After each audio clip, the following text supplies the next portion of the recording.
Well, greetings, friends, and welcome to BBP. We're going to talk about getting sucker punched by the devil. Keep watching.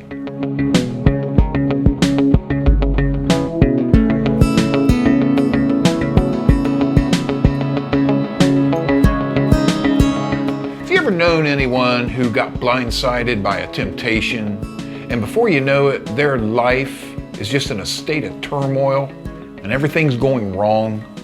Maybe this has happened to you. Maybe you can pinpoint something in your life, a mistake that you made, and you look back and you can see clearly the wrong turn you made and the derailment that took you so long to recover from. Call it what you want. Blindsided, sucker punched, derailed, it all means the same thing. You didn't see what our enemy Satan was doing behind the scenes, and you fell into temptation. The truth is, we've all experienced this type of sin strategy to some degree. Because in Satan's world, it's the oldest trick in the book. Hit 'em when they ain't looking. Now, back in the 50s, during the Cold War, our government operated a system of radar stations up north in the Arctic region. It was called the Distant Early Warning Line, or DEW line. Now, these radar stations were capable of detecting incoming Soviet bombers, and thus they would warn the appropriate people of an oncoming attack. It's a military principle. Forewarned is forearmed, and it's a spiritual principle as well. The Bible is filled with early warnings about sin and how to avoid a sneak attack from our enemy. But we don't talk about sin these days. That's off limits. We don't want to offend anybody, and consequently, Satan is just whipping us around like a rag doll in this country. He's having a field day. It's so easy for him to knock people off of their feet because nobody's equipped anymore to deal with sin and the consequences. But the Bible gives us plenty of early warnings about the effects of sin. Even back in Genesis chapter 4, we are told to expect the unexpected.